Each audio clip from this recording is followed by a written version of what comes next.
Talk Diz, a show that gives you everything you need to know to help make your Disney vacation as magical as can be in just about 20 minutes. I'm your host, Jeff Coviello. With me each week is Disney Master Sandy from Easy Diz by Instant Impressions Travel Services. Sandy, how are you today?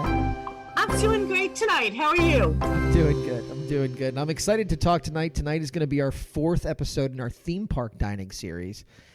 And we're attempting to tackle EPCOT. You know, you and I had spoken off air about how it's a little bit of a bear. It's too big to handle for one show, so we've split it up into 2. Today is all going to be about dining in Future World. You know, I say to my clients all the time, EPCOT is definitely the food mecca. There are just so many choices that, well, we should be able to fit this into one show like we did for all the other parks. I think we decided that it needed to be 3 because there's that much food in EPCOT. EPCOT has always been very segmented in my brain. It's almost multiple parks inside of one park. And so the food options are really no different, right? So rather than try to squeeze it in, we're going to separate it so that you can kind of take it piece by piece as the listener and figure out which applies to you. It depends on your vacation. Sometimes you'll be dining in some of these. Sometimes you'll be somewhere else. So today is Future World. What do you want to start with? Our sit-down dining experiences? Sure. I think that's a great spot since there are 2 of them in the front of the park. And for those that aren't familiar with what Jeff is saying with Future World, EPCOT is, he said, does seem like it's 2 parks. You've got what I always refer to as the front or Future World. And then you've got that bridge that takes you into World Showcase. So we're going to talk about everything from the front gate. And again, EPCOT is super unique because it's our only theme park with 2 entrances. So this is coming in the front, which I think is sometimes why people don't always do a sit-down meal here, because they've moved on to the World Showcase if they're doing a whole day at EPCOT. So I'll start with that planning tip. It's a great, if you want to do something in Future World for dining, it's perfect on a day that you're park hopping, especially if you're taking the monorail over, because that's going to leave you right at the front of the park. Yeah, that's a real good tip. And for folks that don't go through this entrance or haven't been there in a while, the entrance has changed in the sense that the large structures that were there, that were memories that were made by people. And it'll shock everybody to know that I had 3 tiles on that wall. Very shocked, yes. The tiles themselves and those big pillars don't exist. But before you enter the park, they've created these new rainbow colored panels that have the likenesses that were on the tile. So if you had one and you got it to commemorate a special activity, you can still go visit it in its new location. And it's essentially your walkway from where the bus stops are all the way towards the front entrance. That is correct. And even a little bit past it, extending out towards the parking lot. So depending whether you were on the left side or right side when you came into the theme park will kind of determine how far down you have to keep walking. Nothing truly good ever goes away. So it's still there for you. You can go and see the memory that you've created. I don't know. My brick only exists in the little lucite thing on my table here. But it still exists. All right, let's go eat. Let's go to Coral Reef over there by the Living Seas with Nemo. I love it. It's a great restaurant that we actually send a lot of families there. I think their dining, their food is great. They have a good menu.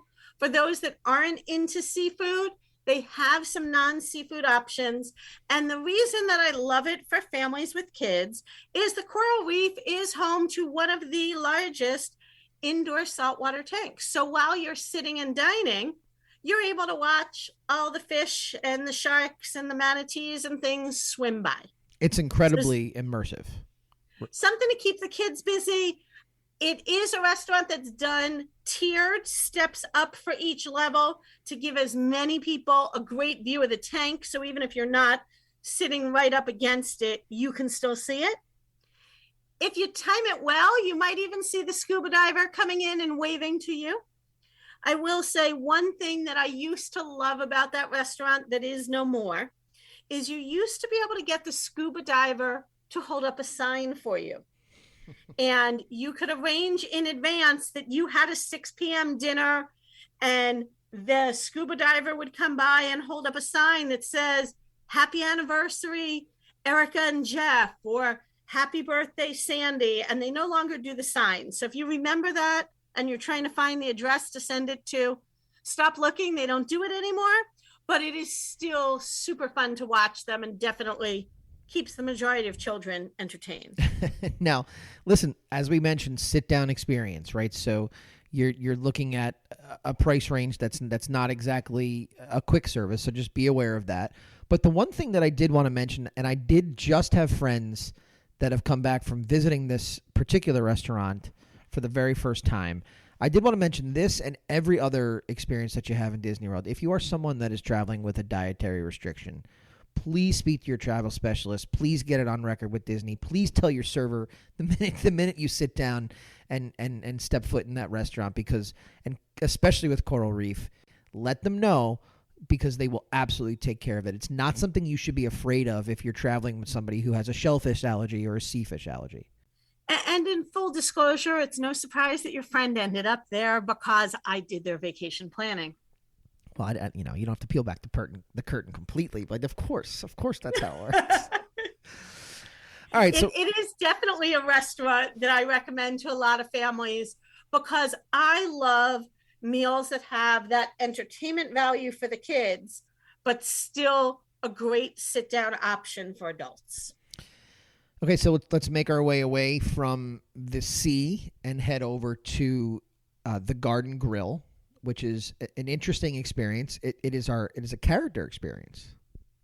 It is. It's a unique restaurant in a lot of ways. So for those of you that are trying to picture where this is, if you've been to EPCOT before, it is upstairs above Zurich, and it is a restaurant that rotates. So it is circular.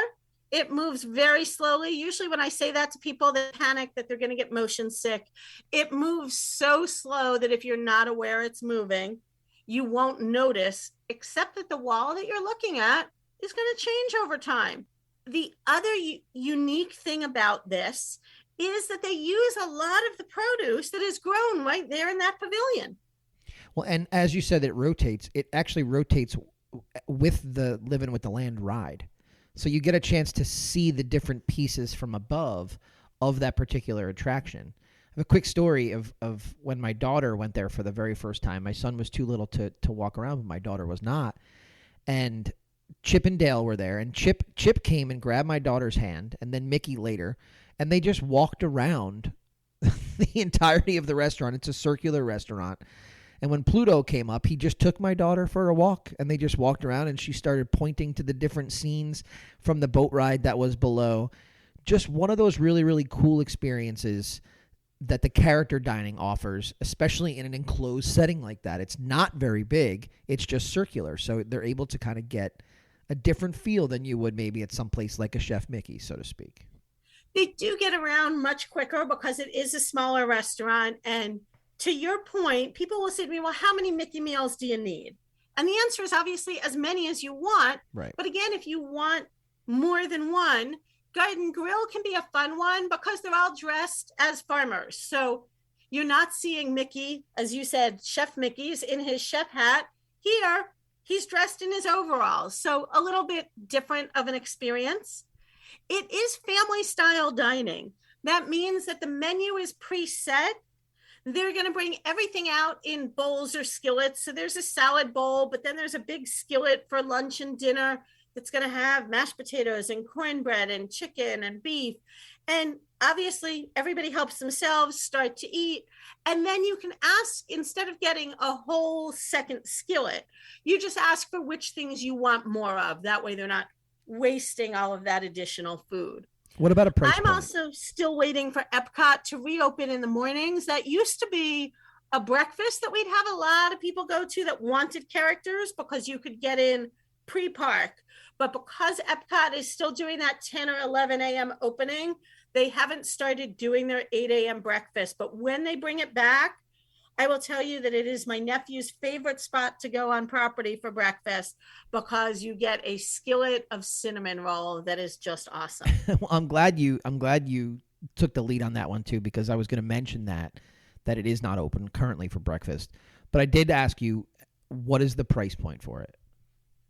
It's $55 an adult and $36 a child. And again, while it isn't a buffet, because it is served family style, everybody pays to eat because you're all eating the exact same menu. Okay.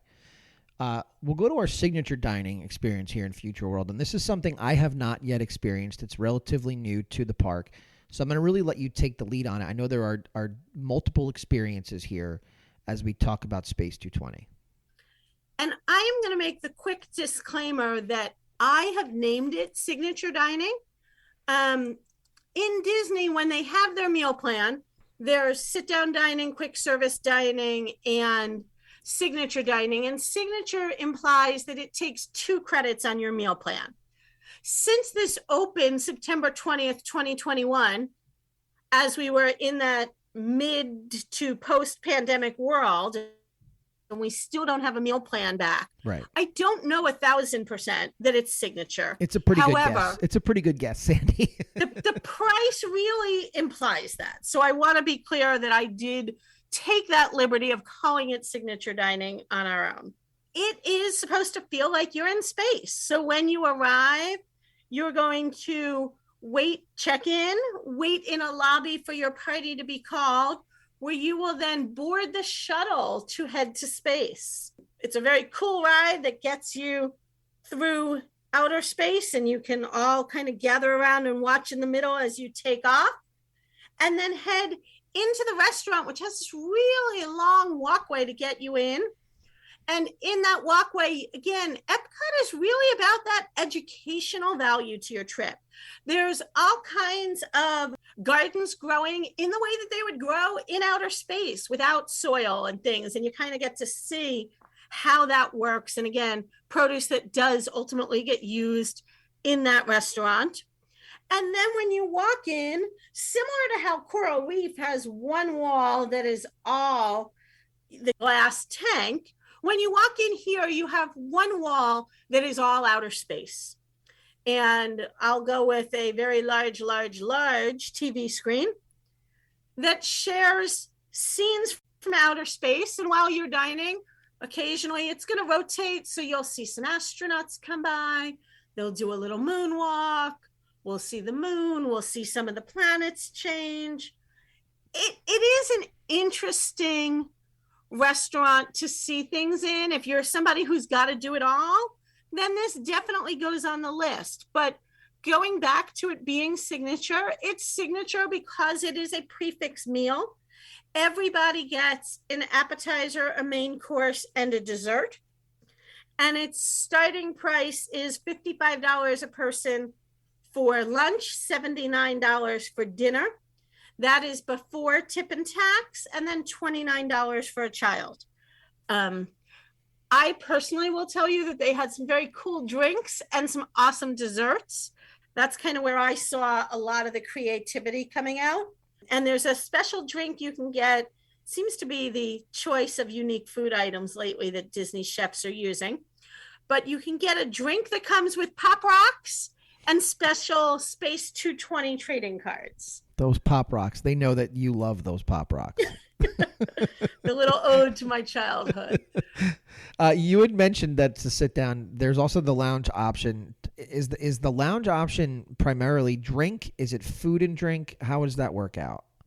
That's a great question, because I do think its lounge is more unique than any of the other lounges on property. Because it's a new restaurant, it is the hard to get reservation. The lounge is set up like a bar area. It serves the identical menu to the main restaurant, but the lounge doesn't take reservations. The only way to dine in the lounge is through their standby line. I'll tell you that there are days where that standby line can be pretty long. I've talked to people who are still not at the front, and they're 90 minutes to 2 hours in the standby line. I'll also tell you that the standby line gets a pretty substantial amount of sun. So try to score that dining reservation. Ask your travel specialist to do it. Think carefully if it is going to be the be all and end all for your trip, and make your choices accordingly. Again, EPCOT has no shortage of dining. So while it is a fun, unique place to go, when I'm looking at spending that kind of money for dinner, I'd rather end up over at Narcoossee's with a view of the fireworks and enjoying my almond encrusted cheesecake at the end of the night. You're jumping parks on us. You're on that monorail and you're jumping parks on us already. We're already over to the Grand. It's fine. It's fine. Let's talk about quick service, because the quick service option here, truth be told, has always been something that our traveling party, when it was just me and my wife, and now me, my wife, and our children, we frequent a lot. And it's sunshine seasons. Let's say that 10 times fast. Sunshine seasons over in the land. And to me, it speaks to the very things that you've spoken about, that the fresh produce is featured prominently in this particular quick service location. I think it's the best food court type experience in a park on property. And I know that that's a heavy statement coming out of there, but they have a lot of different options. Well, because it is a food court, which I think is unique. When we talk about quick services, generally they're a restaurant with a menu. Right. Where Sunshine Seasons is 4 different stations, and each station has its own unique menu to it. So it's definitely a bigger variety than we see in many, many places. I think it gets overlooked, though, because it's inside of a building, which obviously many things are inside of a building. But when you're going to that building, you're going for typically an attraction. Right. So there's Living with the Land, there's Soaring, there's whatever their current movie is that they're displaying, there's Garden Grill. I think people don't see it as easily. I think it's why Electric Umbrella used to be our family's go-to, because you couldn't miss it. It was right there. Sure. It is gone as part of the construction. But you're right. Sunshine Seasons offers great variety. Also, if you're there for holidays or special events, it's always one of the locations that has one of the special treats. So I will say, as I've been following all of those incredible treat menus, I have ended up in Sunshine Seasons more in the last several years in search of that little item that may or may not be found somewhere. Okay. You mentioned it. There's construction going on right now, right? Things have disappeared. Things are coming. What is the quick service option that's coming? So the Creations is coming. Now, you're saying to me, Sandy, Creations open. You talked about it in another episode already. But that was Creations shop. This is going to be their quick service location, and it's going to have its own menu, its own entrance, all kinds of things unique to the Creations area. And it's going to also house a Starbucks. We talked about some of the unique things with EPCOT, and one of those unique things is EPCOT is the only park that has 2 Starbucks locations. And you need your caffeine fix. I know you're a Diet Coke girl, but those of us that need the coffee, that's you can't overlook that. Let's talk about snacks, right? Before we close out tonight's show, definite options to snack throughout World Showcase. But what about in Future World? Where are you grabbing snacks? They've got 2 snack areas that they're really known for. Kind of diagonally across from Figment is a popcorn cart, and I know you're like, Sandy, there's popcorn carts everywhere.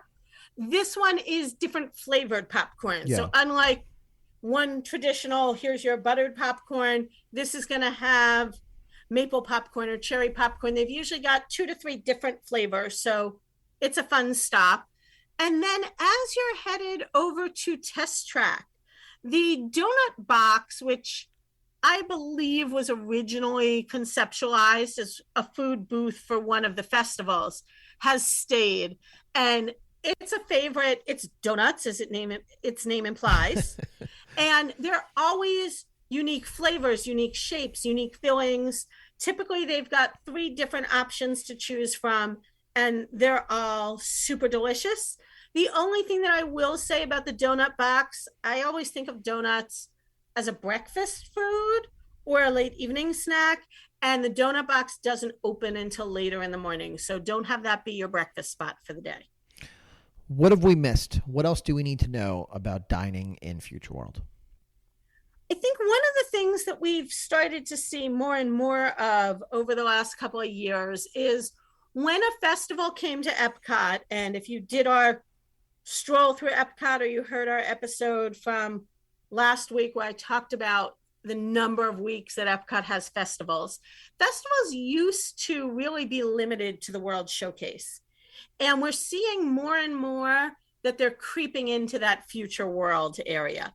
So typically you'll find 2 or 3 festival booths now in that front area of the park. So probably about 3/4 of the year, it gives you some extra great tapas options to be a good lunch or dinner add-on.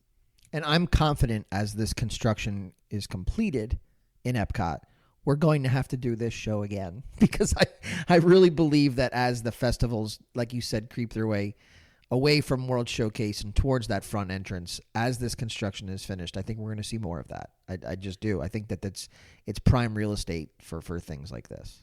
I think it is. And I think what we talked about with Sunshine Seasons is what some of the creative, no pun intended, that I'm seeing behind creations. So while we don't have an opening date yet, we know it's not years away. We'll see it in 2022.